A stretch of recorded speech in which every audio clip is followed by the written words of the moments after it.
that is? Now, sources telling our Adrian Wojnarowski, Kyrie is expected to play against the Magic tomorrow. Steve Nash was asked about that in a press conference today. He had no details on how the reintegration would go. He said, I have no update on how Kyrie would get back reintegrated into the team to play tomorrow. So we will still wait and see. Welcome to The Jump. I am Rachel Nichols alongside Coach David Fizdale, 2008 Finals MVP Paul Pierce. And guys, coming up, we got Luka versus Giannis tipping off in less than 5 hours right here on ESPN. Later in the show, we will handicap the MVP race where these two are the front runners in Vegas. Woo! First, though, we begin today's show with, of course, James Harden. Just made his first public appearance as a member of the Nets, spoke to reporters virtually in the last few minutes, addressed a lot of the lingering questions surrounding his departure from Houston and his future in Brooklyn. Take a listen. What does it represent? What does it mean to you? It means a lot. Just, coming for, 8 years in Houston and then, having a fresh start with some unbelievable talent and, obviously, the coaching staff, the front office, from top to bottom, the welcome has been amazing. So it's a fresh start for me to go out there and ultimately have a chance to compete at a title. Bruce Beck, NBC New York. Hey, James, what's your message to Nets fans on what kind of player and what kind of teammate they're getting? An elite player, an elite teammate, an elite leader. And just a guy that's willing to do whatever it takes to rack up as many wins as we can. Sacrifice. Brian Lewis, New York Post. Hey, James.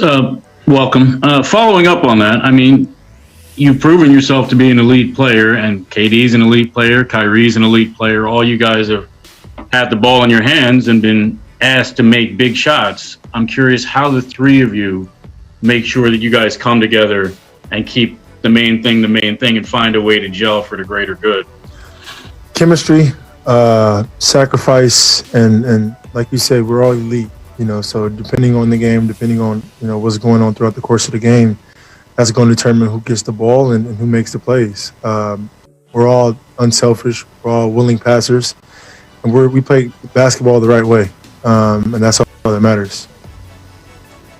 Otis Livingston, CBS New York. Hey, James, welcome to Brooklyn. From your post-game comments after the Lakers lost to what your teammates were saying about you as far as being disrespectful, and also you being held out of practice until a trade was made, it got pretty ugly at the end of your tenure in Houston. Is there any part of you that regrets the way that it ended? I wasn't disrespectful to anyone. Those guys, I just got there, Houston. I've been there for a very long time. I've been through all the ups and downs, with that organization. And I wasn't disrespectful towards anyone. I just made a comment, that the team as a whole wasn't good enough to compete for a title. And, at the stage of my career, right where I am now, that's what I would love, And so I wasn't trying to be disrespectful to anybody, especially not to the organization. And like I said, I'm excited to be here in Brooklyn, and excited for a new start. But do you regret the way it ended, though? I mean, it's a place that you loved and you had so many highlights. Yeah, I regret because I'm not the type of guy to, I don't need the attention, especially the negative energy, the negative attention. Like, I've never been that guy. So there were some things I felt like out of my character, but the ultimate goal was to get somewhere, where I can compete, and here I am in Brooklyn. I have nothing but love and respect for that organization, that city, and everything that they've done for me and my family. Much respect. Hey, James. First and foremost, welcome to Brooklyn. Thank you. I guess you would know better than any of us in this room that, winning a championship is not easy, right? There's 30 teams, of those 30, maybe 5 or 6 have real chances to win it. You've Correct. been part of those 5 or 6 for God knows how long since you've been in Houston. You've had multiple runs deep. You've had it with different players from Chris Paul, Russell Westbrook. Melo, Dwight. I'm just curious as to what gives you the confidence that this time around will be different and that this group can get it done. Obviously you got Kevin Durant and Kyrie Irving on the team. And then surrounded by those guys, you have really good pieces in DeAndre, Jeff, shooters, and Joe, Landry. You just look at this entire roster and it's built for any style of basketball you want. And then the coaching staff who, knows the game of basketball at a high level. You just add that all together and it's like, that's a legit chance right there. It was a no-brainer for me. Rachel Nichols, ESPN. Hey, James. Obviously, so many great players go without winning a title. There's guys in the Hall of Fame without winning a title. But how about you? How do you see your career in terms of how important it is to actually win that title, to complete what you want to do in basketball? It's not a guarantee that me coming to Brooklyn is, guaranteeing a title, Rachel. But I think for me, giving myself a chance is very, very important. At younger, giving myself a chance, but wanting to get paid and wanting to take care of my family was very, very important to me. Now, the stage of my career is giving myself a chance to do something that I haven't accomplished yet in this league, and that's very important to me now, and that's the situation that I'm in, and that's why I'm here in Brooklyn. I'm excited for the new opportunity. Obviously, we know it's not easy. It's not going to be easy at all, but with this roster and this coaching staff and this organization, I think we have a legit chance. I know you're obviously still getting acclimated to this team, but when you look at yourself and you look at the pieces, what parts of your game do you envision, staying the same for this to work, and what parts do you envision changing for this to work with this team? Very good question. I think for me, my playmaking ability, we have two elite scorers that the world knows already. My job is to come out here, obviously score the basketball when needed, but my playmaking ability, whereas getting our shooter shots, getting our bigs, finishes around the rim, and making the entire team better. I think that's one aspect of my game that will excel in this offense. And as long as I'm making my teammates better, it doesn't matter about the points. Like, I think everybody knows that I can score the ball at a high clip, and that's where the sacrifice comes in at. So a lot there, guys, to unpack. But I give James a lot of credit, by the way. He answered every question. There was no, I don't want to talk about that, or no comment. Paul, you were a part, of course, of the Celtics' Big Three, KG, Ray Allen, and yourself. Fizz, you coached the Heat. You're the lead assistant on the bench with the Big Three, with, of course, LeBron, Wade, and Bosh down in Miami. So I have to ask you guys, hearing all of that, including what James just said about adapting his play and changing and becoming a little bit more of a playmaker, what do you guys think the biggest challenge is? Three is going to come together? Well, James said it. I heard him say it a couple times, the sacrifice. He can't be the James Harden that he was in Houston. But my question is to the New Jersey Nets, is the style of play. Jersey? The Brooklyn Nets. Where you going, man? They were Brooklyn Nets when you were there, Paul. We once said that we would never see a jump shooting team win a championship, then you had the Golden State Warriors. Right. And now you have three great one-on-one players. Is this the year that we have a one-on-one team style of play? That's who they are. Am I going to ask James to cut back door? Am I going to ask him to spot up? Am I going to ask the same of Kyrie? So my question is, what style of play? Can they be the first one-on-one team, ISO team to win? We have yet to see. And I don't know what style of play that's going to be, because you have to use these players to their strength. But the sacrifice, that's going to be the biggest things in James is going to have to do in order for this team to succeed. Yeah, and that's the word I kept hearing, sacrifice. And Spo used to have a great saying, sacrifice is easy until it's you. And so we're going to see if these guys are willing to sacrifice. And what does that look like? What does that mean? That means that time of possession with the ball as an individual. You got to make decisions quicker now, because you got two other stars sitting on the weak side. So you got to make those decisions quicker. Defensively, when you're on defense, are you taking pride in being a top-level defensive team, or is it all about scoring? And when you have the basketball, those are the places that I want to see if those guys are willing to make sacrifices. And then finally, the off-the-court distractions. Can we get that behind us now and get to where y'all just playing basketball and showing what you can really do as a team? Well, you guys, we were talking right before the show that you guys, when you came together as a big three in Boston, Paul, the fit was very natural, just between the position they played, the way you played, the way KG played. You were saying before the show the fit in Miami was not as just slot. You guys really pioneered that position, a regular part of the equation. How did you figure that out as a coaching staff?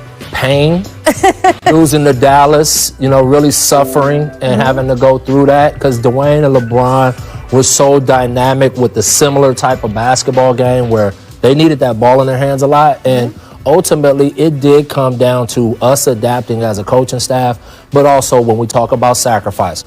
Paul was just saying it. We got after it defensively. That's one thing you could say. That team got after it defensively. And both of those guys, when they didn't have the ball, they made a conscious effort to move without it. Yeah, that's my biggest question. Yeah. I mean, offense is not going to be a problem. Defending. Can they be a top 5 defensive team? Because if not, I don't see them getting to the finals. Well, you see this usage rate in clutch time. So these are all, by the way, they all have a track record of being clutch performers. We threw it up here yesterday on the show. In the last 10 seasons, 8 guys have accumulated 1,000 points in the clutch. The Nets now have 3 of those 8. So they have guys who can come through in the clutch. The question, of course, is a little bit who takes the last shot, but I do think that stuff works itself out. It does. It's going to be some guys one night, some guys another night. In terms of defense, I completely agree. I mean, I remember so much, Fizz, that you guys had your first training camp once all those guys came together.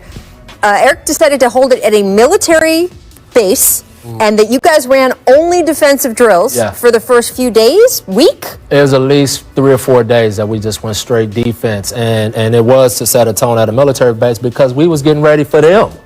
And you had to be so disciplined and sharp to beat that Boston team. They guarded the heck out of you. They moved the ball. They ran their stuff to precision. And they weren't going to beat themselves. So we knew this wasn't no guarantee that we was just going to come strolling out of the East. So we said the one thing we can all do is we can all defend. We'll work out the offensive stuff later. And ultimately, those habits we built in that first year led to the championships. I do want to ask you one more thing from the presser and what we just heard from James. Remember, Boogie Cousins came out, I think it was yesterday, and said it was extremely disrespectful the way that he treated us while he was here or we were here. James was asked about that. And his comment was, I wasn't disrespectful to those guys. He said, look, I've been in Houston for a long time. They just got here. This was about something much bigger and broader. It really wasn't about them. And he also said that he did have regrets, only in that he said it wasn't in his character to do things that drew negative attention. But he said it did get me to Brooklyn. Paul, how do you see that whole situation? I certainly understand Boogie's side, but also James is right. What he did got him where he wanted to go. The system basically allowed for that. Well, yeah, I understand both sides. I mean, because sometimes disrespect comes in all forms and fashion. It's not just what you say, it's your actions. And Boogie was saying it like, look, you didn't come to training camp on time. And then we look at his last 5 games with the Rockets. That's not the James Harden we know. No. And so in saying that, it was his actions that garnered the disrespect. But on the other side, what James Harden was saying, he was like, you heard him say, I gave him everything. Yep. Right. I gave him everything. And apparently his everything wasn't good enough to bring a championship to Houston. And that's all you can ask for from a player. So I understand his frustration as a veteran in this league, as an all-time player.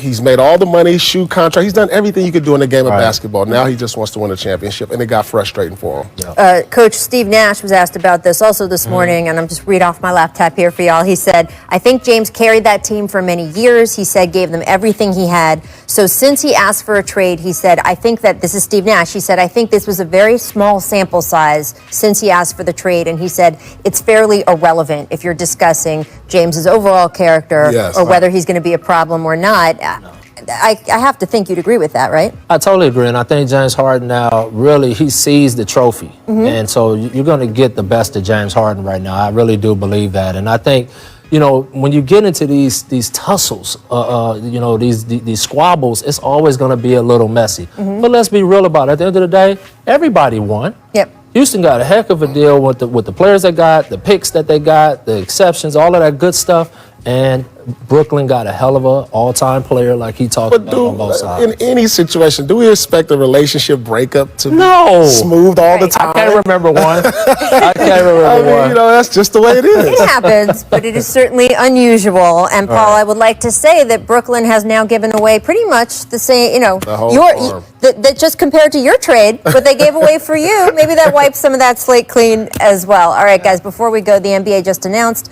2 more Wizards games have had to be postponed. This is, of course, because of ongoing contact tracing within the team. They do not have the league-required 8 available players to proceed with scheduled games against the Cavaliers this Sunday and Monday, so we'll keep an eye on that. Big Honey nickname for Joker? But what about the Cookie Monster? That could be okay. I mean, he can call himself whatever he wants, but at the end of the day, he is our Joker. That's what the bottom line is. But I tell you what, it's good seeing him use other things to help his team win defensively. I like him in the blue unis. Come on, Cookie Monster works, Paul. I'm stuck on the Joker. Yeah, our Joker is perfect. All right, well, no, I'm Big Honey, though. I'm just saying. No. There we go. Miss Intimidation. We're staying in Denver. James Wiseman climbs Mount Bo. Paul, Is that twice? What's going on, Bo? All right, so starting to get some minutes, and he already got postered twice. Look, though. Here's the Neek dunk. Oh, yeah, I remember that. Right? Hey, that's what comes with being over 7 feet. People gonna go after you. Yes, they are. Bo, welcome to the league, Bo. Come on, Bo. Happened to Dad. Woo! Hey, Perkins say it all the time. That come with it. I'm gonna go out there and try to block stuff, and that come with it. So you can't be mad, Bo. Keep going after it. He'll block more than he get. Make back scratches. This is the most exciting thing in the show today. I'm just saying. Hornets, Raptors, LaMelo finding Miles Bridges. Oh, my. Packs it over Chris Boucher. Oh, okay, that's somebody else. I thought that was Bo again. Okay, two-handed that's big time. posterizations. Nah, that's They're better big than time. one-handers, right? Absolutely. You know, Nick. What is Larry Bird? Come on, Bird. Oh, Shaq. No, Take it easy on Chris Dudley. Sorry, Chris Dudley. Chris Dudley ain't having it, though. JR. Oh, my. Yeah, that was pretty good. At least he didn't And the push up dime was like nice, Shaq. too. This kid, ball is serious business. But Bridges, that's a nice dunk. Over top. I like it. I like one-handers myself, though. I like Really? guys. Yeah, I like the lean. 2 hands is just mean. Make Duffies, as in duffel bag. Okay, staying in Tampa. Watch this combo and finish from Scary Terry. Ooh, and finish? Oh, my gosh, Scary The Terry. man is in his bag. Are you more impressed with the move or the finger roll? The finger roll. Look at that. He the threw up a left. prayer with the left, and yeah. it went in. I'm not sure he can duplicate that the rest of his career. Yeah, he can do the move, but the finger roll is definitely that more was impressive. nice, though. Hey, skill versus opportunity equals luck. They got some guards over there. Hard work and opportunity. For all the postponements, for all the complications of this season, there have been, I would say, there's some great basketball moments every night they have played so far this year. A lot of highlights. It feels nice. Let me tell you something. Charlotte is my favorite team to watch right now. They're our league pass team on the jump. They got guards, man. All right, let's run it back to the filthiest dribble combos ever. Honorable mention, because it wasn't in a normal game. Kyrie on Brandon Knight, 2013 Rising Stars game. This was in the All-Star game. I remember that. Oh. Look at KD. Clapping for his future bestie. Just so you know, I coached that game. We got our butt kicked. Oh, I'm so sorry, Fizzy. Yeah. That's all right, B-Night. I mean, we'd still show the highlight. I just would have apologized. It's all right. It's all right, I'm B-Night. just Chris saying. Paul got to be in here. Number 5, CP3 in fact on Anthony Carter. Oh. 2008. Ooh. Woo. Oh. Oh. Come on. Uh-huh. Where'd he go? Hornets DNA. Where did he go? What the kids say now? Get over here. Is that what they say? Come on, see. Mortal Kombat. Number 4, you knew Steph was going to make this one too. Oh, this was just him. Yeah, this is like a big. This is like the big kid dribbling around with the little kids. He just went through the traffic.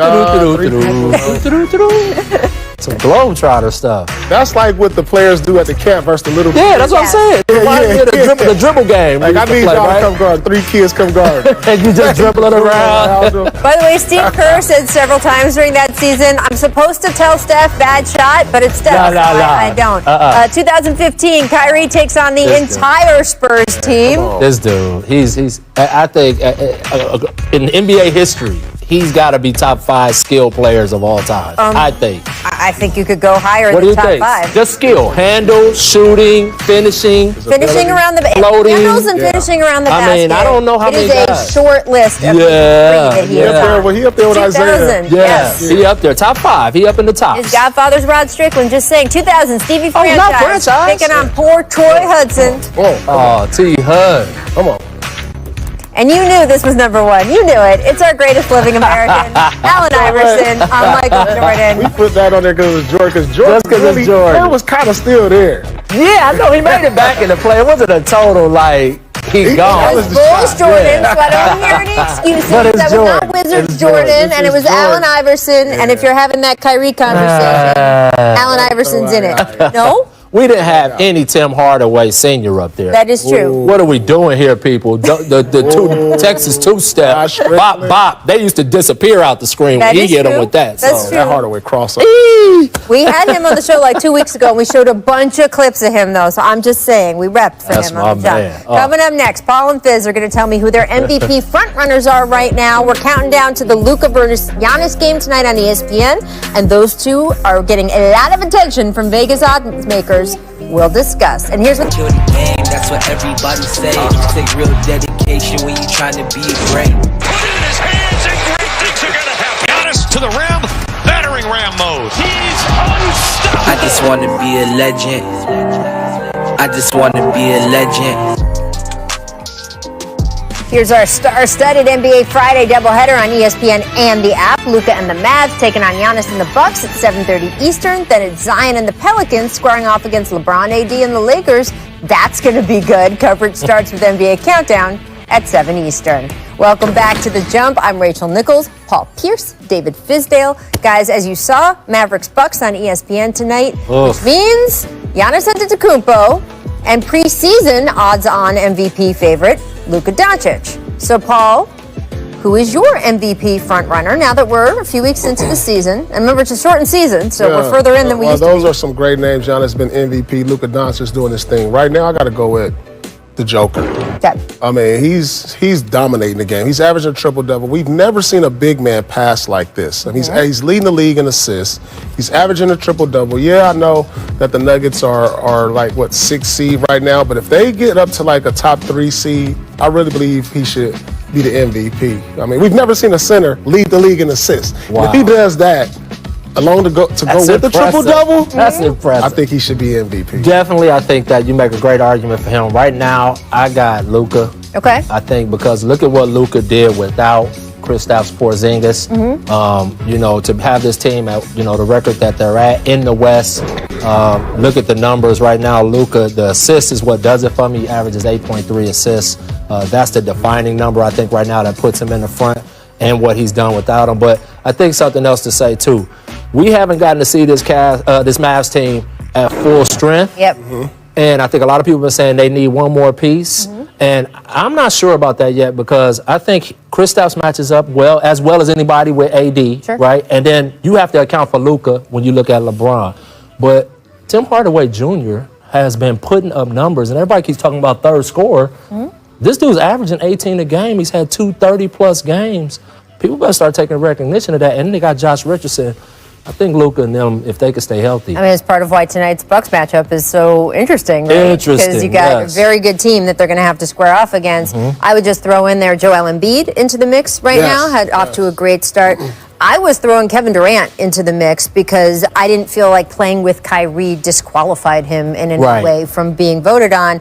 I do wonder if voters would reward Kevin Durant, even if he ends up having a great season, because now Harden is there also. We saw with the Golden State group, voters just didn't want to reward one of those guys because they felt they were getting enough help from the other guys. I'm not saying that that's the right way to go. Maybe Kevin will distinguish himself as the real MVP, besides Wanda, by the end of this season. But I would throw Embiid in there, and let's see what happens with him. And you made the good point about our Heat team. LeBron won MVP with D-Wade that's right. and Chris Bosh on the roster. So it's very possible. It can happen. Yeah. Let's talk about the late game. The Pelicans facing the Lakers. Zion Williamson, he struggled with injuries, of course, minutes restrictions last season, but the Pelicans have lifted those minutes restrictions. Where do you think Zion is right now in terms of his development? Is he on schedule?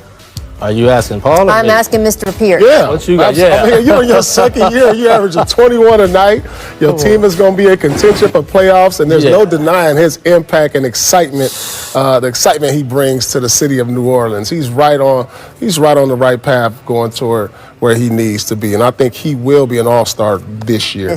Yeah, and if I'm going to be the coach and nitpick him a little bit, Zion Williamson, come on, man. You got to average double-digit rebounds. Okay. He has to. He's a beast on the glass. He's only 6'3", though. He's only 6'3". Oh, man. Shoulders are 6'3". Other this short way. people, although me being short is a foot shorter than Zion. I mean, you got to think Stan's on him, though, about Absolutely. Right? You already know. Stan is coaching the heck out of this guy. He's going to make him a complete basketball player.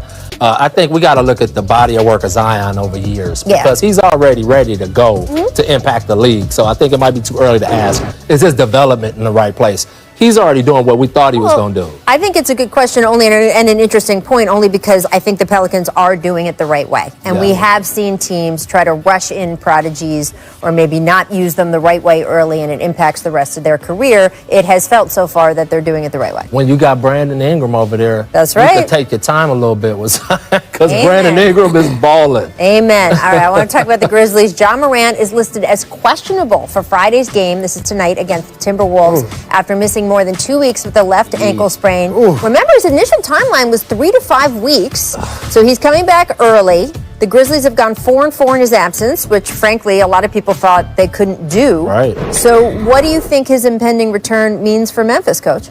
Oh, it's huge, especially the fact that they've held the fort without him. 4-4 in the West, young team, really holding it down, keeping themselves relevant.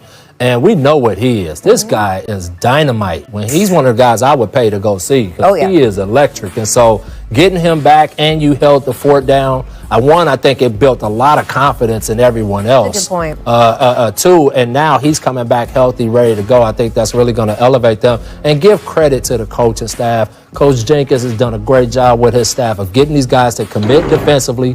They turn you over. They're second in the league in assists, I think, somewhere up in the top 5. They move the ball. And so they're building the right habits to be a team to worry about for the future. Yeah, we all know it doesn't matter how well coached you are. You can't win without your stars. You got to have horses. I mean, yeah, they went 4-4, but we all know you need short body. You guys want a shot at the playoffs, but I was really impressed with how they held down the fort, going 4-4. And like you said, he's actually my favorite player in the league to watch today. I mean, just the energy, the excitement he brings.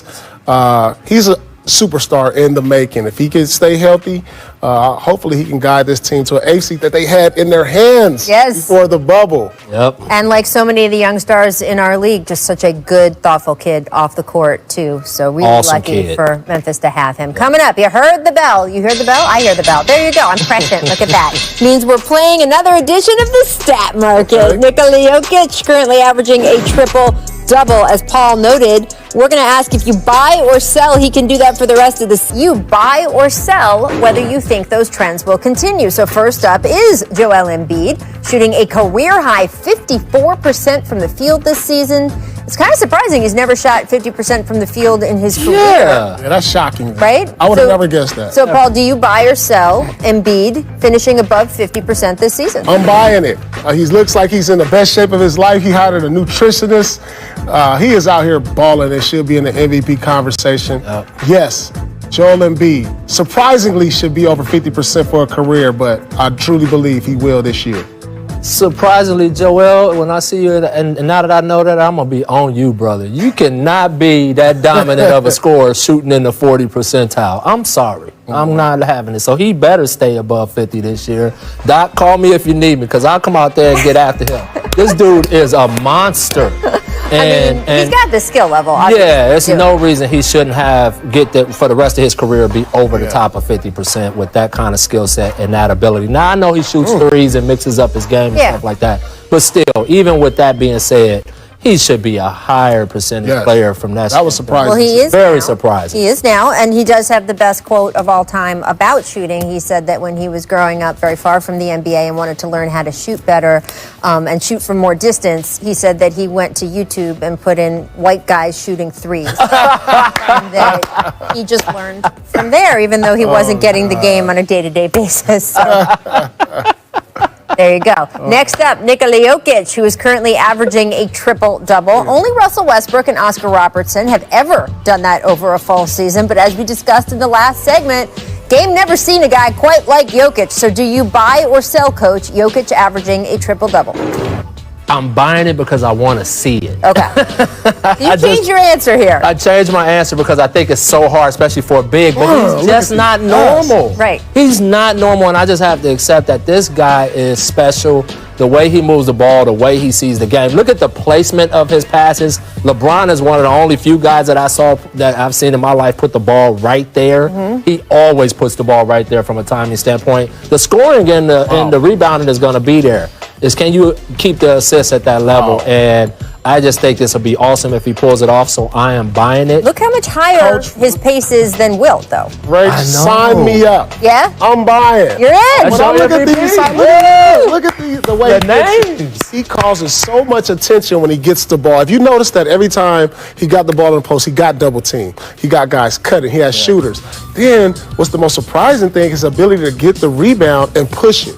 For a center and make plays, because there's no other center in the league right now that can do that. That you can get the rebound, push it full court, and give you the pass right on the dime for a layup. And so, in the way they run their offense through him to the high post and the half court, the way he can make them bounce pass for cutters, I'm buying. Hey, by the way, we was talking about it on the break. Yeah. He got a few guys paid in the offseason that they lost, by the way. I think it was like 3 guys, Beasley, Grant, and Craig all ended up doing very well in the free agent market. Yep. And a lot of that had to do with having that unselfish big that gets that ball where you need it. Absolutely. Yeah, absolutely. And he also, you can see, has been really dedicated to the training regimen that he picked up in the break before the bubble.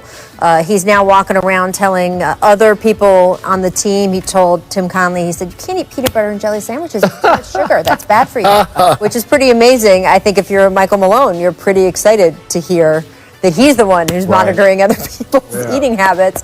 Lastly, New York Knicks, they're relying on their young guys at the moment. Fizz, obviously you are intimately familiar with this roster. RJ Barrett leading the league with almost 38 minutes per game. His teammate Julius Randle third with 37 minutes a night. Do you buy or sell, Fizz, them carrying this type of load for the Knicks? You know them better than anyone. I'm buying. Those guys are in great condition. Come on, RJ Barrett's like 14 years old. He don't get tired. They gave me crap for this when I was in New York. The press was like, oh, you're playing RJ so many minutes. I'm like, he's 12. Right. These guys are young. They're having success with those 2 guys on the floor together. They're going to need them on the floor to take that big jump. Man, Latrell Sprewell played like 42 minutes a night for like 3 seasons. So I think sometimes we get a little too much with the minutes management. Let me tell you something, Coach. These minutes have nothing to do with their conditioning. They're going to average these minutes because of Coach Tibbs. He's going to get out. Right, but will their conditioning allow them to? Yeah, they will. Yeah, these guys that did conditioning tests. He wouldn't sub nobody out. No, he's playing 7. But you know what? Here's an important point, I think, Paul, that's important.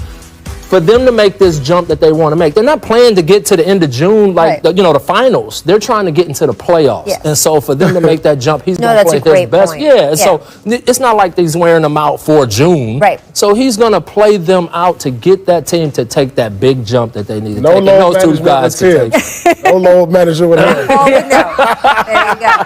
That's the closing bell, meaning the stat market done for the day. We'll be back with another edition soon. Coming up in this show, Steve Nash now has KD, Kyrie, and the Beard in his starting lineup. Is his